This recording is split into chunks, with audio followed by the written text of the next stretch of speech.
ये वो देख वो देख वो देख वो देख। Cuma भी करके दिखाऊं ना सुसान ये और से ले अब क्या हुआ कि लेकिन ये साला कर क्या रहा है? अब तैयारी हो रही है और अब मजा आया।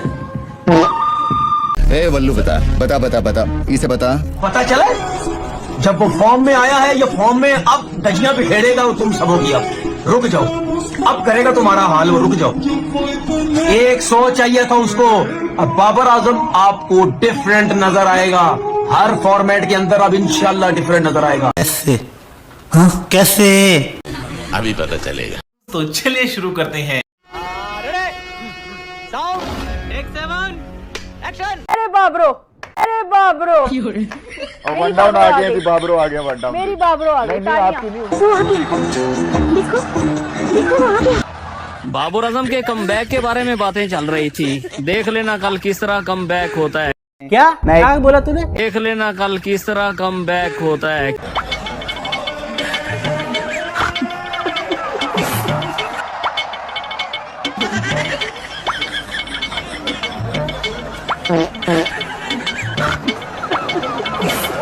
ले इस पर मार दे लुल्ली पे। And again, huge hit. Who knows? But he was definitely covering his tracks. His third duck in the last 6 innings in T20 eyes. Huge moment in the game. There's the ball to seam back in. Finds the pad. Tanveer Ahmad घंटे के अब निकल बाहर। जो उस दिन तू statement दे रहा था ना कि भाई बाबर आजम सचिन तेंदुलकर का रिकॉर्ड तोड़ेगा, अब 100 सेंचुरियों वाला मेरा कद्दू तोड़ेगा। ये तो बोला था ना, बोला था कि नहीं? मैंने ऐसा कब कहा था? अरे नहीं, आपने कहा था उस दिन जब आप नाव में थे तब आपने कहा था। बोला था ना मालिक। बेचारे भूल गए होंगे, टेंशन बहुत है ना। इस तरह से पाकिस्तान के प्रीमियम बैटर कौन कह रहा माँ की उसकी झाड़ेगी? क्या अब तो लोग कहते हैं उनका कमबैक हो गया है, दोबारा से किंग के पोस्टर बनने लग गए हैं।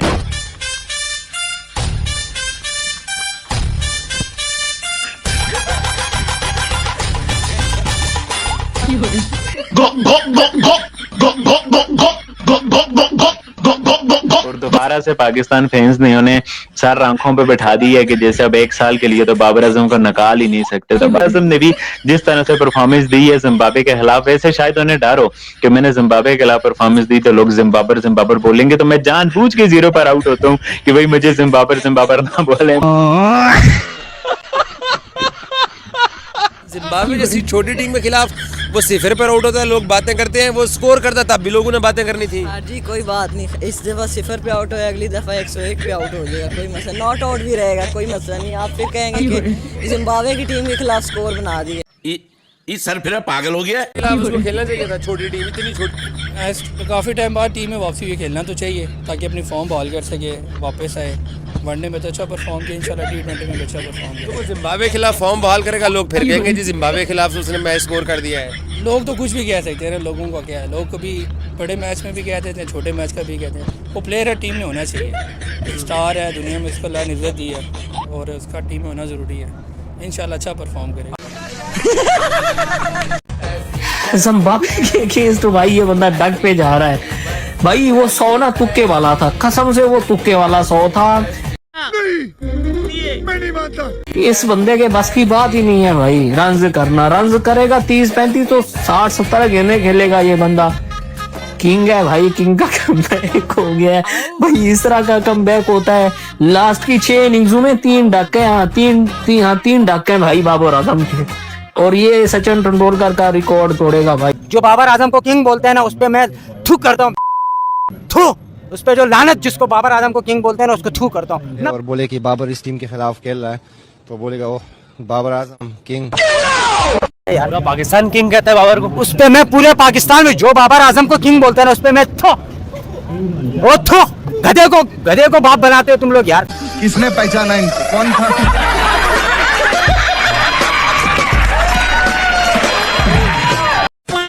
वो बाबर आजम साहब अंदर ड्रेसिंग रूम में वॉक कर रहे हैं। यही वॉक आप सुबह 5 बजे फजर पढ़ने के बाद अगर ग्राउंड में करें तो आपकी फिटनेस भी बेहतर हो जाए। जो आउट होने के बाद बाबर आजम ड्रेसिंग रूम के अंदर चक्कर लगाते हैं ना, यही चक्कर आप सुबह 2 घंटे जाके अपने 10,000 स्टेप पूरे करें ताकि आपकी फिटनेस बेहतर हो। वॉक तो आपने करनी है आउट होने के बाद ड्रेसिंग रूम के अंदर। बाबर आजम 0 पर आउट हो गए। वो जो मैंने बताया है ना कि पाकिस्तान अब जिम्बाब्वे से हार जाता तो कहते हैं कि भाई जिम्बाब्वे से हार गए हो, जीत गया है तो कहते हैं जिम्बाब्वे से जीते हो। बाबर आजम वाला भी यही हिसाब है। बाबर आजम 0 पे आउट हुआ है तो अब वो जिम्बाब्वे तो हो नहीं सकता।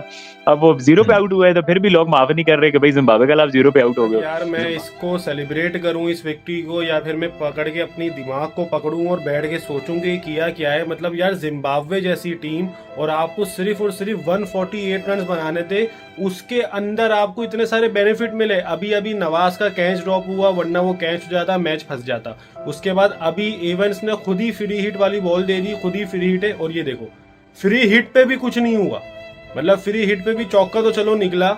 यार देखो मैच तो जीत गया है पाकिस्तान, लेकिन भाई ये सिचुएशन सही नहीं है जिम्बाब्वे के सामने आके, बल्कि मैं बोलूंगा हर छोटी टीम के सामने। और हंस ऐसे रहे जैसे पता नहीं बहुत अच्छी परफॉर्मेंस के साथ पाकिस्तान मैच जीता है। ये सर आपको सोचना पड़ेगा, कोचिंग स्टाफ को सारी चीजें को देख के आपको सोचना पड़ेगा क्या किया है आपने।